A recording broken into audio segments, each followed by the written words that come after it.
berarti hidup kita akan sehat. Hubungan kita dengan diri kita itu semakin intim, semakin sehat. Hubungan kita dengan orang lain juga semakin sehat, semakin bagus. Kemudian hubungan kita dengan alam semesta sangat selaras. Setelah itu tercapai selaras, ya tentunya apa yang kita butuhkan, karena itu sudah selaras, apa yang kita butuhkan semua ini dalam kehidupan, semesta pasti akan memberikan. Itu ya. Itu sekilas pemahaman tentang Kundalini Reiki. Nanti sambil jalan.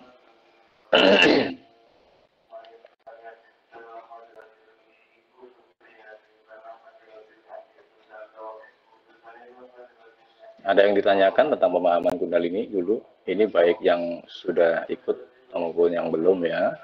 Yang sudah ikut kadang-kadang juga masih belum begitu paham tentang Kundalini. Tapi nanti dengan berlatih cakra. Terus ada yang bertanya, Iya. gimana dengan belajar Kundalini Reiki dengan masalah keuangan atau finansial itu, apa ada pengaruhnya gitu? Ya, tadi baru saja saya sampaikan, pengaruhnya besar sekali pengaruhnya ketika diri kita sudah bisa melepas itu semua ya. Dengan teknik-teknik yang ada di Kundalini Reiki itu kan memang melepas untuk pendaman-pendaman emosi, trauma-trauma ya. Ketika itu terlepas diri kita bersih. Ketika bersih bisa selaras. Artinya kita sudah bisa blending ya dengan diri kita, sudah bisa melebur dengan diri kita. Nah, itu akan selaras dengan semesta. Otomatis blessing semesta ya apa yang kita butuhkan. Misalnya nanti arahnya kebutuhan untuk finansial, kebutuhan untuk materi ya. Itu sudah sudah rasanya sudah nggak perlu kayak dulu-dulu lagi ya. Dulu-dulu lagi mungkin waktu dulu mengejar ya. Posisinya mengejar uang, mengejar kekayaan, mengejar jabatan, mengejar apapun itu ya. Untuk apa? Untuk kehidupan di saat ini ya. Untuk sekarang ketika kita sudah bersih, sudah beres dengan diri kita itu, tidak perlu mengejar. Itu akan datang sendiri dan itu akan lebih banyak. Ya, lebih deras mengalirnya. Untuk sisi nanti memang arahnya untuk keuangan dulu, silahkan, tidak apa-apa.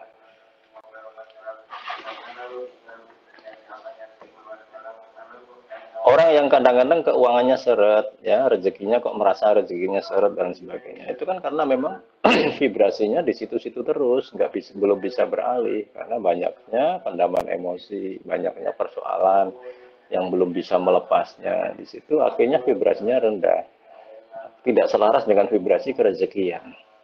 Ya, karena untuk memunculkan rasa kebahagiaan dari dalam diri itu aja kesulitan, gitu ya. Padahal vibrasi-vibrasi rezeki, vibrasi yang keterkaitan dengan finansial, dengan materi seperti itu kan menyenangkan atau bersifat bahagia ya vibrasinya. Ya kita harus bahagia dulu. Dengan melepas ini semua, ya pendaman emosi, ya ruang-ruang emosi kita bersih, pikiran bersih. Di situ kita mendapatkan kebahagiaan yang luar biasa loh. Bahkan tidak tahu ini aku bahagia banget rasanya, tapi kan karena apa ya? Itu kadang-kadang nggak ngerti. Ya udah, cuman bahagia aja. Nah, ketika bahagia, ya kondisi dalam diri kita bahagia, senang, begitu ya. Ya silahkan berdoa apa yang ingin dicapai untuk saat ini. Jadi berdoa jangan posisi banyak masalah, lagi banyak persoalan, ruang emosi penuh dengan negativitas, ya, ruang pikiran penuh dengan negativitas. Di hati kita itu banyak dendam-dendam dan sebagainya. Terus berdoa minta sesuatu ya yang berhubungan dengan keuangan misalnya, yang berhubungan dengan finansial, ya nggak bakal nyampe.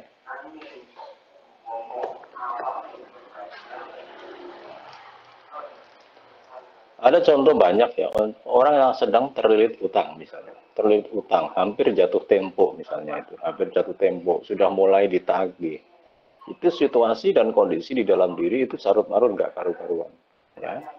Dalam kondisi seperti itu, dia berdoa misalnya, meminta ya pada Tuhan untuk diselesaikan apalah pokoknya.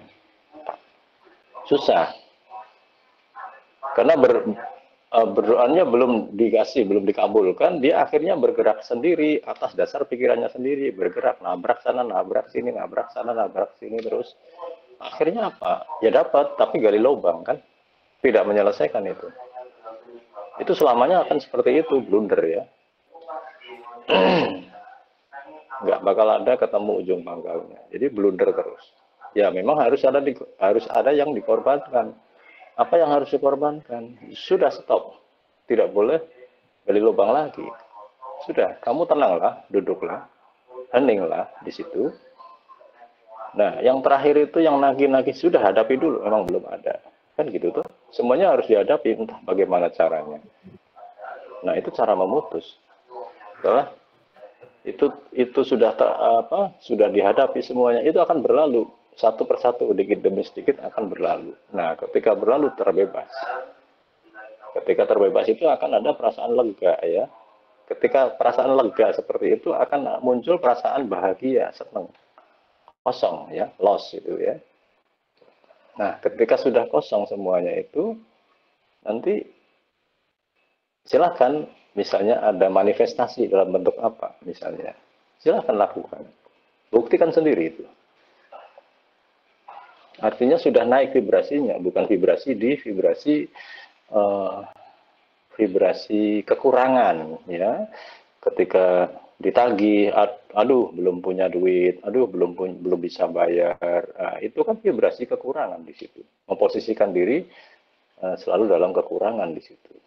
Nah, dibaca oleh alam semesta ya kekurangan, yang dikembalikan kita ya kurang terus. Begitu ya Siswida. Ya, Coach, ya, terima kasih banyak. So, itu Ya. juga mewakili teman-teman semua ya. Mungkin ada pertanyaan seperti itu. Jadi intinya kita harus berani menghadapi masalah, terus selalu tenang, selalu bahagia. Ya. Pokoknya pikiran sadar itu selalu berontak pasti, selalu melawan. Misalnya disuruh tenang gitu aja, pikiran berontak, ah mana mungkin. Nah, terus ujung-ujungnya lo bilang gitu bisa, nggak ngalamin kan gitu. Nah itu sudah jawaban klasik dari pikiran sadar seperti itu.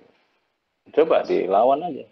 Pikiran sadar selalu melawan. Jadi selalu melogikakan sendiri. Nanti alurnya harus seperti ini, pinjam ini, bayarnya pakai ini, harus seperti ini. Gali lubang, tutup lubang terus. Nah, sekarang kita masuk ke dalam diri itu, nanti sudah nggak ada pikiran sadar itu ya untuk melepas semuanya itu. Ketika terlepas, nanti enteng hidup kita itu.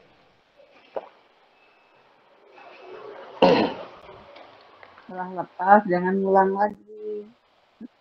Jangan, sekali-kali jangan mengulang lagi. Nanti itu kan semua sebab dari diri kita sendiri kok.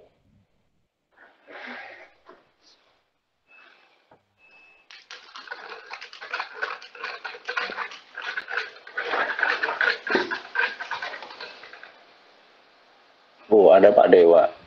Apa kabar Pak Dewa? Kabar baik, Coach. Oke, keren Pak Dewa ini. Coach, gimana kabarnya? Berkah dalam Gusti, super baik lah. Super bahagia. Ya toh. Ini bukan kamuflase, bukan membohongi diri sendiri, bukan. Tetapi memang ketika kita mengatakan aku bahagia, ya itu memang harus seperti itu, ya. Termasuk asumsi kita harus kita geser ke hal yang positif ya, untuk bahagia ya, untuk bisa mengatakan bahagia, bukan selalu meratapi ya. Asumsi pikiran selalu ya, di pikiran sadar itu asumsi selalu membawa kita ke arah negatif ya, meratapi hidup, menyesali apapun itu, aduh. Ya sudah, vibrasinya di situ-situ doang ya. Bagaimana vibrasi kita naikkan ke tingkat kebahagiaan itu ya, kedamaian, kebahagiaan. Minimal vibrasinya dinaikkan ke tingkat penerimaan dulu. Apa yang hadir dalam hidup kita itu kita terima seutuhnya, kita terima. Yang perlu kita hadapi betul-betul. Nggak apa-apa. Itu cuman persoalan itu kan cuman mau lewat di kehidupan kita itu. Hanya lewat itu saja. Ketika sudah terlewat, akan berganti lagi peristiwa-peristiwa yang baru lagi. Contohnya kita dulu ya, dulu pernah mungkin ada masalah, dulu ada persoalan.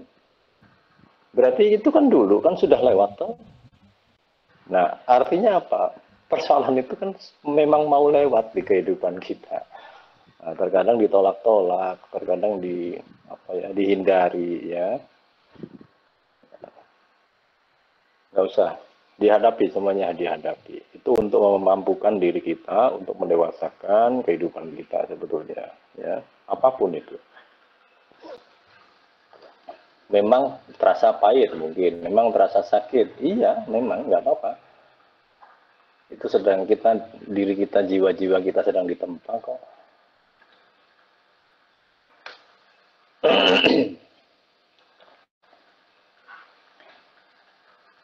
Ini sudah tingkat 4 semua atau ada yang tingkat 3 ya? Saya 33, Coach. Saya masih tingkat 3 juga, Coach. Tingkat 3, Pak. Oke. Berarti ini mulai tingkat 3 ke atas ya ini ya. 2, Coach. Oh, ada yang 2. Ya, baru kemarin kan. Oh, ini Mbak siapa? Nur. Mbak Nur. Oh, yang di Semarang juga ya. Ya. Oke. Saya tingkat 5, Ya. Coach.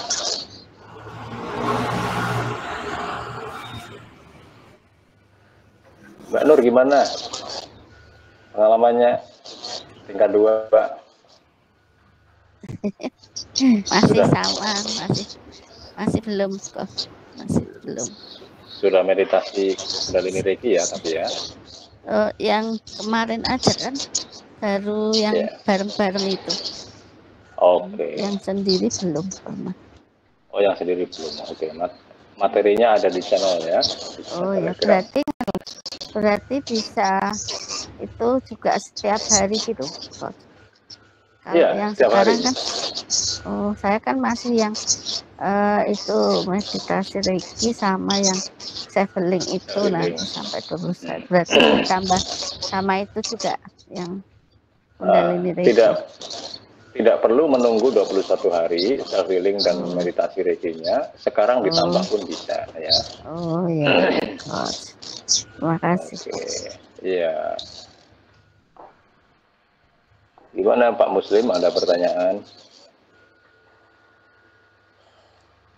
Ya, Coach, tadi kan disampaikan ya. Terus terang kalau kayak saya itu untuk menjalani sesuatu, kalau secara filosofis itu belum masuk di akal saya itu. Itu yang memang apa itu? enggan itu. Apapun itu, Coach. Saya itu pernah belajar dulu ya, kayak apa? Untuk bisa membelah katakanlah hebel atau besi dragon gitu. Saya itu belajar bertiga. Ya, jadi ada teman saya itu yang satu SMP, yang satu itu SMA, yang satu-satunya yang kuliah saya gitu.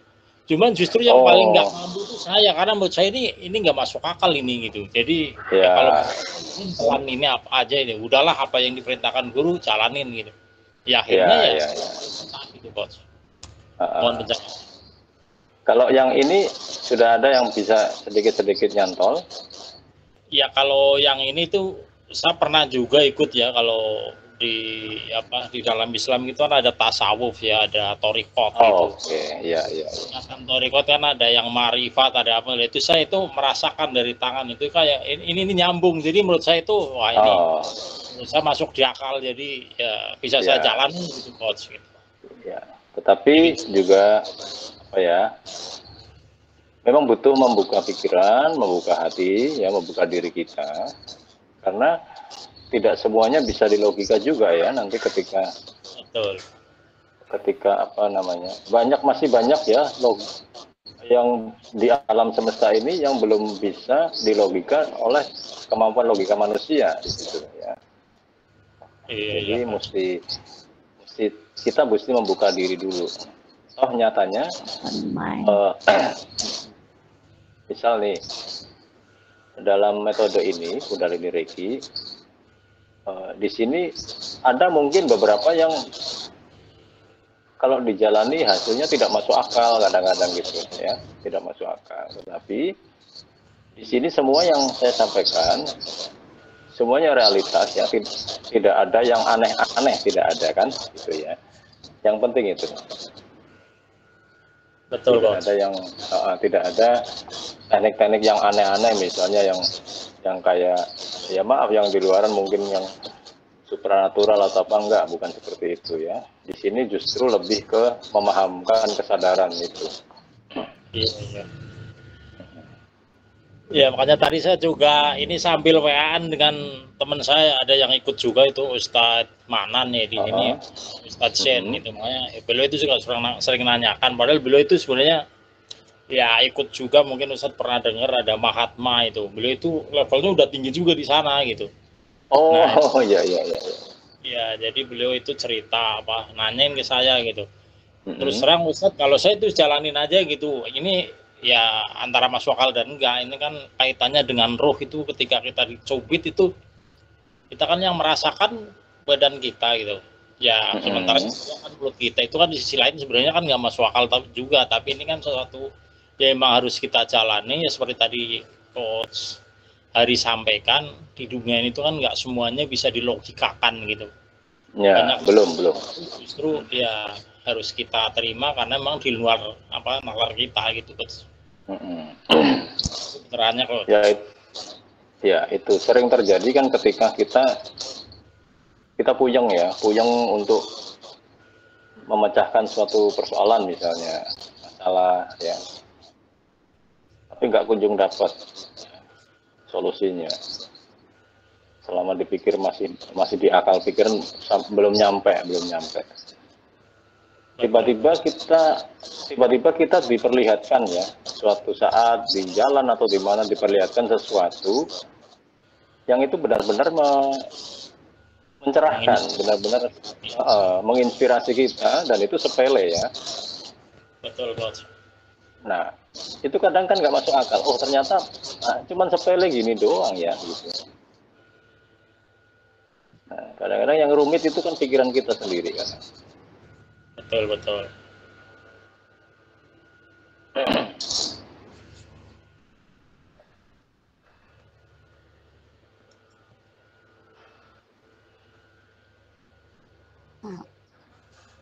Oke, silakan yang lain. Malam Mas Agustina. Selamat malam, Susrina, Suri, baru nyampe rumah. Oh, malam si Coach Agustina ya. Suri baru nyampe rumah. Iya, nggak apa-apa. Silakan lanjut, Coach. Iya.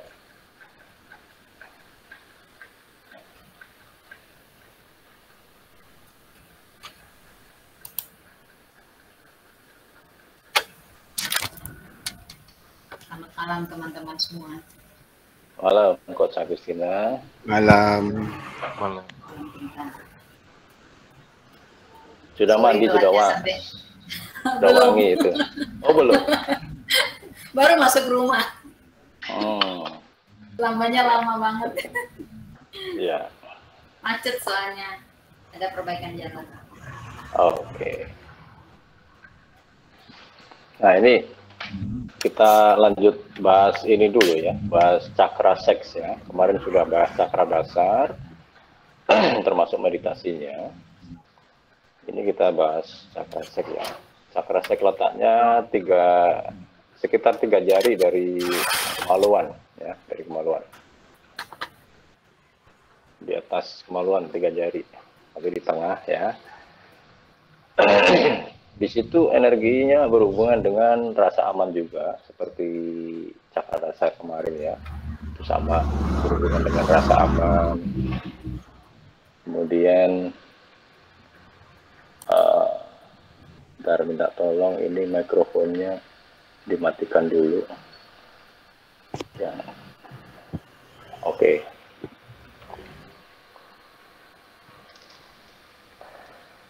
Berhubungan dengan rasa aman, terus di situ energi feminin energi dan maskulin energi di cakra sek itu ya. Kalau cakra dasar kemarin kan berhubungan dengan seksualitas ya. Kalau cakra sek ini berhubungan dengan sensualitas. Kenikmatan hidup juga ya. Kalau sudah bisa merasakan hidup itu rasanya nikmat, itu cakra seknya bagus ya. Jadi ketika orang itu nggak punya rasa aman ya, nggak bisa menikmati hidup, nggak bisa menikmati, nggak punya rasa kepemilikan misalnya, memiliki rumah bagus tapi serasa nggak memiliki rumah bagus, jadi masih kurang aja gitu ya. Itu cakra seknya kurang seimbang, tidak seimbang ya. Daya sensualitas juga ya.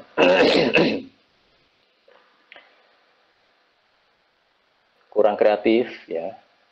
Hubungan sosial tidak stabil ya. Hubungan dengan diri kita dengan orang luar itu tidak stabil ya. Suka kadang berhubungan beberapa saat kemudian bentrok, cekcok, putus ya. Itu cakra sek tidak seimbang. Terus kurang kreatif, tidak ada daya kreativitas sama sekali gitu. Itu cakra seksnya juga kurang seimbang atau ngeblok kadang-kadang ya. Kalau cakra sek itu kan selalu apa? Kalau keterkaitannya dengan fisik ini nanti keterkaitan dengan sakit itu biasanya di saluran kemih, terus organ-organ reproduksi itu cakra seknya tidak seimbang atau kurang seimbang atau ngeblok ya.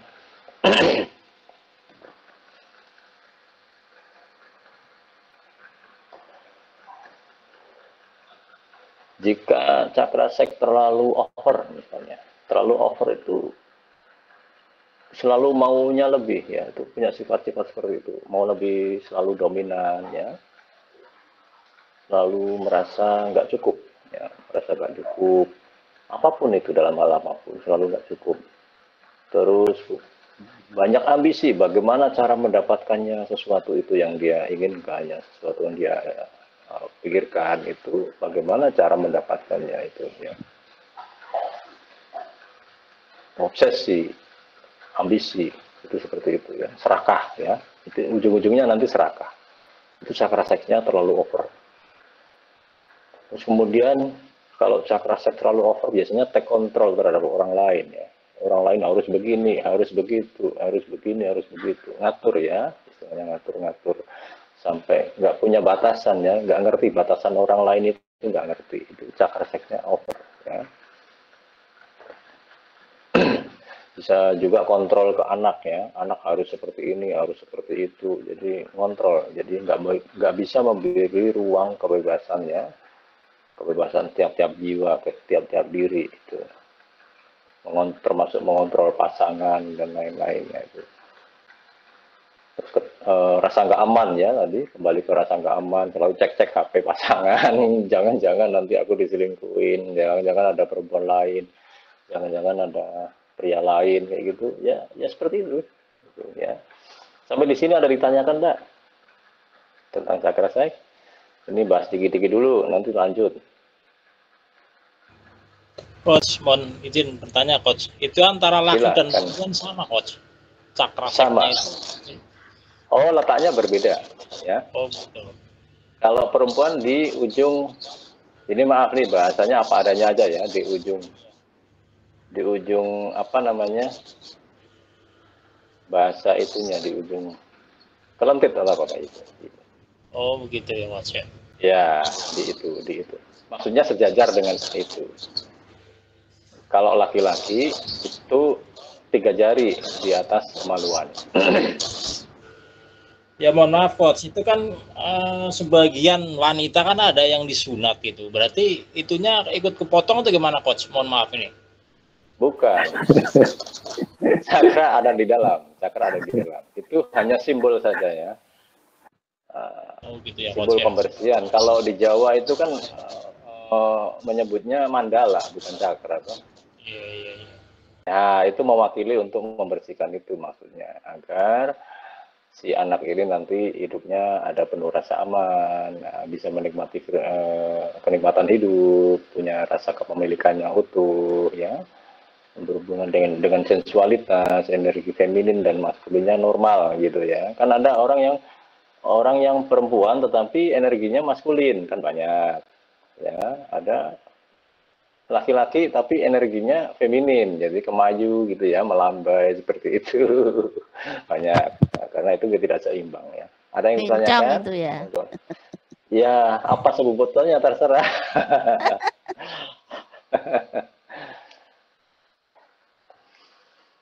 Kalau cakra seknya kurang aktif, kalau terlalu aktif kan selalu dominan ya, ngatur orang ya, take control terhadap orang ya, bahkan terhadap anak sendiri ya. Kalau kurang itu ya, kalau kurang itu dia akan merasa tidak pantas, nggak kreatif, dia selalu rendah diri ya, bisa dikatakan rendah diri. Dimanapun dia akan merasa tidak pantas gitu, nggak bisa mendapatkan semua yang dia mau. Misalnya kita ya kemauan atau keinginan ya nggak apa-apa, namanya orang hidup punya keinginan, punya kemauan, itu manusiawi kan. Tapi itu kayak nggak mampu untuk meraih itu semua ya, jadi merasa lemah dirinya, nggak punya kekuatan ya, mudah sekali pasrah, mudah sekali tanpa berusaha apapun udah pasrah duluan ya, kalah sebelum berperang ya. Rendah diri ya, lemah dari orang lain, merasa lemah dari orang lain selalu seperti itu ya. Yuk ditanyakan silahkan agar lebih paham nanti. Ini kesadaran cakra, nanti dari kesadaran cakra masing-masing cakra ini nanti kita akan naik ke kesadaran jiwa. Ketika kesadaran cakra ini semua sudah memahami alur keterhubungannya, alur pengaruhnya juga ya, kita akan menjadi jiwa-jiwa yang bagus, merdeka ya, itu. Silahkan ditanyakan.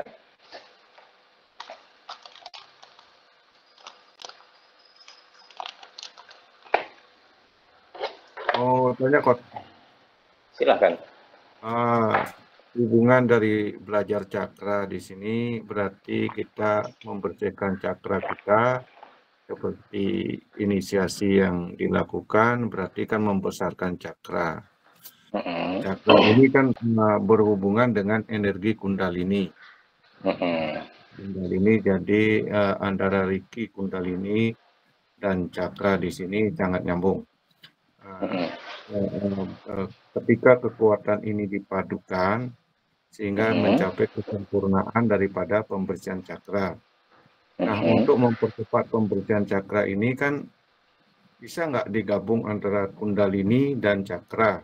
Energi kundalini ini memasuki cakra sehingga cakra itu mengembang.